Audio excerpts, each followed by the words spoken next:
Here's a story about my first SAT that I took. And if you're cramming for the August SAT right now, good luck. And this video is for you.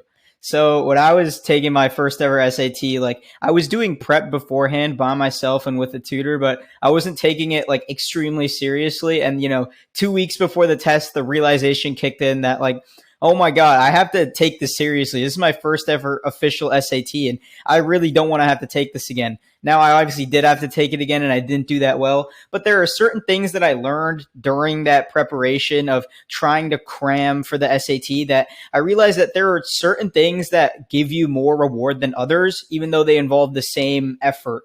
Right. So if you should prioritize all the things that are going to give you the best return on how much effort you put in. Now, a 1600 score, they might be cramming for the exam, but they've definitely prepared for the exam months in advance as well. So they combine both. They not just like cram, but they also prepare everything beforehand. So, that you might not be able to get a 1600 just by cramming. If you do, that's extremely impressive, but it might not be possible. But you can definitely improve your score a lot in the like a 1 week time span, even like a couple of days by doing very specific things. Now, I'm Karthik, and here's some last minute SAT reading tips that are going to get you an 800, maybe.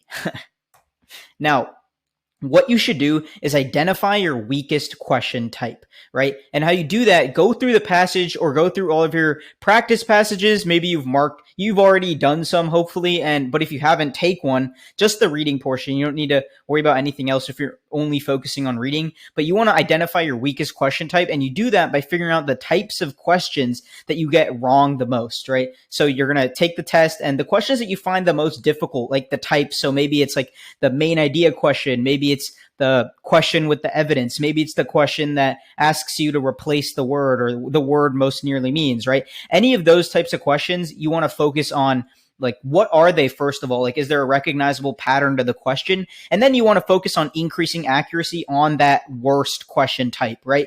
And the reason you do this is because it's much easier to go from like bad to like all right to good at a skill than it is to go from like all right to good to perfect, right? The amount of effort is significantly harder for like the same amount of accuracy increase. So if you want to get the best return on your like energy, basically like your time and your effort that you're putting into preparing, focus on your worst question types first. Make those accurate and get really good at those, because that's going to give you the best. Now, how do you find questions of that same exact type?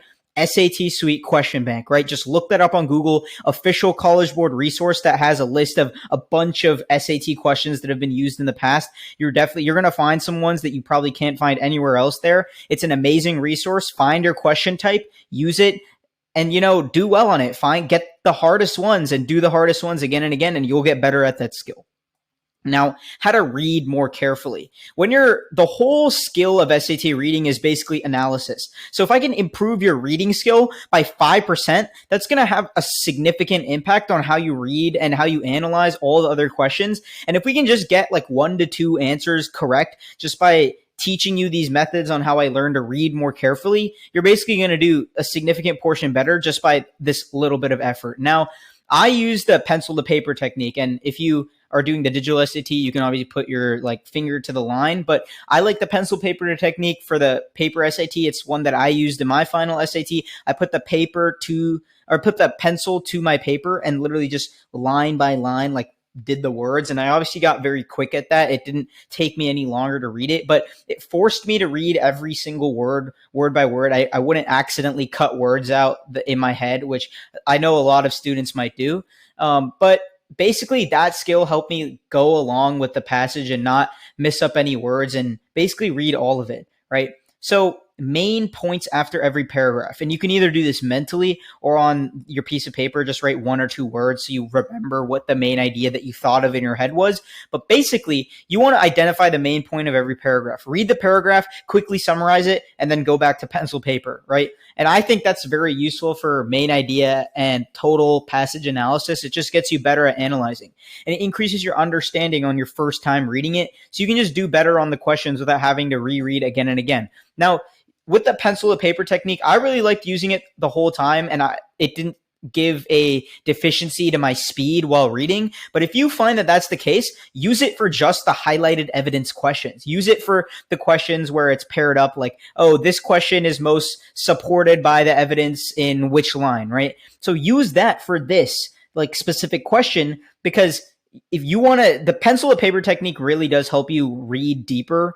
And I highly recommend it on anything that's hyper specific like that. I told you I do it for the whole thing, but do it for those types of questions and you'll increase your ability to understand them on the first time around. Now, easiest questions first.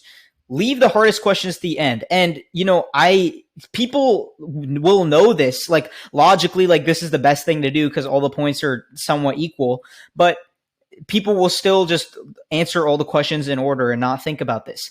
Leave your main idea questions to the end, right? Even though that might not be the hardest question for you, I think that you get a better understanding of the whole passage after running through all the questions, right? So leave them all at the end, and I think you'll get a better understanding from the whole passage to be able to answer the main idea question faster, right? Your understanding is obviously going to increase as you go on. So if you leave the harder questions to the end, you're actually going to be more equipped to answer those kinds of questions. So this is my preferred order. I like going by the definition questions. So like this word most closely means, and then I like the evidence questions, the ones with lines in them. And it asks you like pick the evidence for like the most point. And then after just the singular evidence questions, I like the ones where I have to pick the answer. And then the next question is the evidence for that answer is most nearly what. So I like those coupled ones. They're like somewhat hard, but as I get more experience with the passage, I move on to them. And then I do everything else. Like sometimes there's some miscellaneous questions in there, and then after that, I do the main idea. And honestly, it just helps me a lot, just focusing on what I think is the hardest. And this is my like personal way of doing it. And you can adopt this, but I highly recommend you specify this order to yourself. Now, here are some bonus tips, right?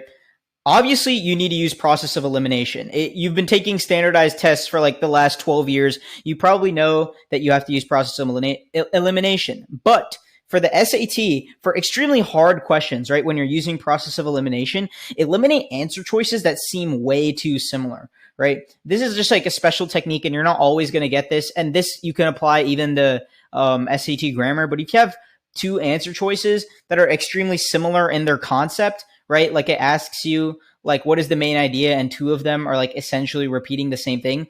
You can assume that both of them can't be right, because know this. On the SAT, there is always an objectively correct answer. No matter how subjective you might think, you have to realize that there's always one or two details that makes one answer stronger than the other. There is always a correct answer. You're going to feel like two of them are right, but there's always a specific detail that identifies one as correct. So eliminate those similar answer choices and know that there's the differentiating details are the most important here. On the last day of your preparation, like if you're taking your SAT on Saturday and Friday night you want to cram, just cram the concepts. Don't do questions. You're going to exhaust yourself. I did that. I exhausted myself. Just do the concepts, right? Like just review some basic concepts that you've listed for grammar and math maybe, and for reading, just like don't even focus on questions, just focus on like types of questions and how you would go about answering them, but just don't overload yourself. Maybe just do one or two of every single type. Because if you do a whole passage like the night before, you're definitely going to get some mental fatigue from that. And also take care of everything in your control. Like I feel like as students, we're so used to sacrificing our sleep and basically our mental health for extracurriculars and for school. But on the SAT, like it's Saturday and Friday night. Just make sure you have everything in control. Your sleep, how much water you're drinking, your diet. Don't do anything too out of the ordinary. Like don't go extreme, but just do everything the best that you can for your own sake. Because if you have all of those things in check, like how much water you're drinking, how much sleep you get, and the kind of foods that you're eating, if you have all those in check, you're going to do better than someone who doesn't, or you're going to do better than the version of yourself who doesn't. I'm offering SAT prep, and you should apply because I only have a couple spots left. Click the link in the description if you're interested, and I hope you guys learned something today.